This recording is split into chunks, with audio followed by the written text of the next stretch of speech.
Good morning students. आज हम पढ़ेंगे संधि। तो परिभाषा है दो वर्ण। आपको मैंने पिछली कक्षा में बताया था वर्ण क्या है। स्वर और व्यंजन दोनों ही आपके वर्ण हैं और स्वर और व्यंजन की कुल संख्या 52 है यानी 52।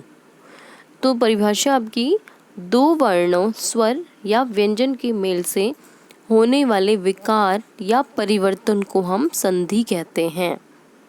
दूसरे अर्थ में या सरल अर्थ में समझे तो संधि का सामान्य अर्थ है मेल।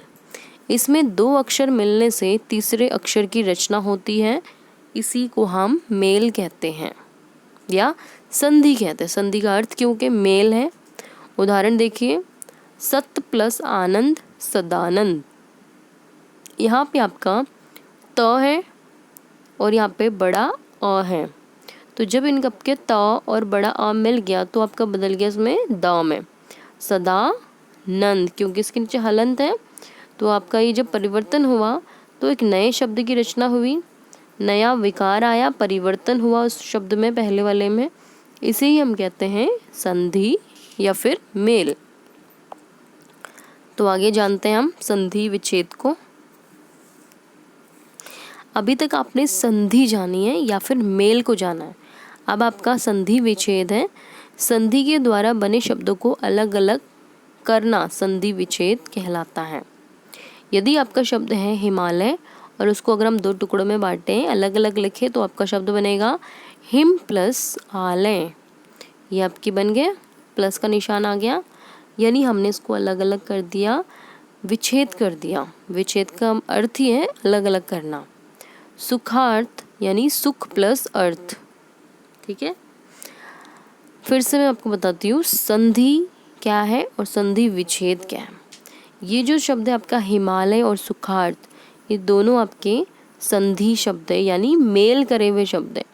और जब इन्हीं शब्दों को हम अलग अलग लिख देते हैं, इसको कहते हैं हम विच्छेद, यानी संधि का विच्छेद, अलग अलग करना। हिम प्लस आलय, सुख प्लस अर्थ।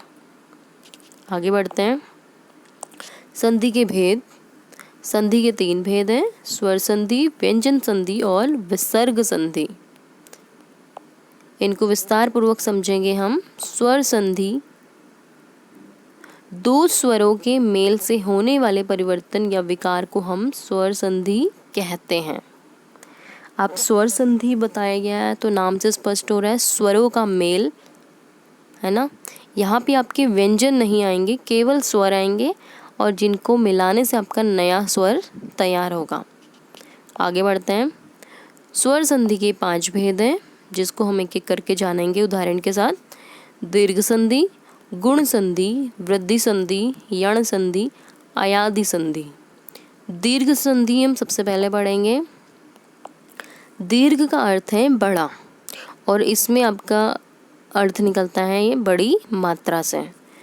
आपकी परिभाषा है जब हर्स्व या दीर्घ अ प्लस ई उ से परे क्रमशः हर्स्व या दीर्घ अ ई उ आए तो दोनों के मेल से क्रमशः आपका बड़ा आ, बड़ी ई, बड़ा उ हो जाते हैं। इसे हम कहते हैं दीर्घ संधि। दीर्घ का अर्थ है बड़ा, तो यानी यहाँ पे अर्थ निकला आपका बड़ी मात्रा से। उदाहरण देखिए, परम प्लस अर्थ। आपको मैंने ये भी बताया था कि व्यंजन हमेशा स्वर से जुड़ा होता है। अब व्यंजन आपका स्वतंत्र नहीं है, म के साथ अ मिला हुआ है। म प्लस अ इक्वल टू म, तो यहाँ पे आपका क्या है अ और इधर क्या है अ। जब अ प्लस मिल गया तो आपका क्या बना बड़ा आ, तो ये आपका बना परम प्लस अर्थ परमार्थ। तो म पे आपका आ का डंडा अपने आप ही बन गया, यानी परिवर्तन आ गया आपके शब्द में। इसे कहते हैं हम दीर्घ संधि। यदि आपका शब्द होता है ई प्लस ई तो बनता बड़ी ई, और अगर होता उ प्लस उ तो बनता बड़ा उ। कुछ उदाहरण आगे देखते हैं हम। अब इन उदाहरणों को ध्यान से समझिए। वेद प्लस अंत, द के साथ अ छुपा हुआ है, तो अ प्लस अ मिल के बना बड़ा आ, यानी कि वेदांत। हिम प्लस आलय हिमालय। विद्या प्लस अर्थी विद्यार्थी, दया प्लस आनंद दयानंद, मुनि प्लस इंद्र मुनीन्द्र, गिरी प्लस ईश गिरीश। अब यहाँ पे आपने अ को तो देख लिया, अब ई को भी देख लेते हैं। र पे आपका छोटी ई की मात्रा है और ये बड़ी ई की मात्रा है, और दीर्घ मतलब होता है बड़ा। तो यहाँ पे आपका छोटा ई बड़ी ई कन्वर्ट होंगे बड़ी ई में, क्योंकि बड़ी मात्रा की बात हो रही है यहाँ पे। छोटा अ और बड़ा अ मिलके भी आएगा बड़ा आ में, यानी कि कुल मिला के हम कह सकते हैं यहाँ पे आपके हमेशा मेल होने पे उनका परिवर्तन जो होगा वो बड़ी ई की मात्रा या बड़े ऊ की मात्रा या बड़े अ में बदलेगा वो। कुछ और उदाहरण देख लेते हैं। नारी प्लस इंदु नारिंदु, नदी प्लस ईश नदीश, सु प्लस उक्ति सूक्ति, लघु प्लस उर्मी लघुर्मी, वधु प्लस उत्सव वधुत्सव, भू प्लस ऊर्जा भूर्जा। अब मैं फिर आपको ये बात क्लियर कर रही हूँ कि जब आपका कोई भी वर्ण छोटा ऊ है यानी, और इधर आपका छोटा ऊ है, तो भी आपका ये परिवर्तन होगा बड़े ऊ में। बाकी आपका जो शब्द वैसा का वैसा ही रहेगा। यहाँ पे देखिए वधु प्लस उत्सव, ये आपका बड़ा ऊ है, ये आपका छोटा ऊ है, परिवर्तित हुआ बड़े ऊ में, यानी कि वधु में आपके बड़े ऊ की मात्रा रहेगी। बाकी त स व इसमें कोई परिवर्तन नहीं रहेगा, ये वैसा का वैसा रहेगा। वह भी वैसा का वैसा ही आया है, बस परिवर्तन हुआ है तो उन शब्दों में जिनमें आपस में मेल हो रहा है। धू प्लस ऊ का मेल हुआ, इसमें परिवर्तन आया, धू बन गया वो, इसे कहते हैं हम दीर्घ संधि। तो चलिए देखते हैं आपको ये पार्ट कितना समझ आया है। ये कुछ प्रश्न हैं जो कि आपको स्वयं करने हैं। प्रश्न है आपके नीचे लिखे हुए, नीचे दिए गए शब्दों का संधि विच्छेद करो।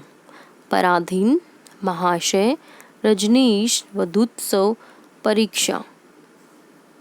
उदाहरण के लिए यदि आपका कोई शब्द है विद्यार्थी तो उसका संधि विच्छेद, विच्छेद यानी अलग अलग, तो उसका संधि विच्छेद होगा विद्या प्लस अर्थी।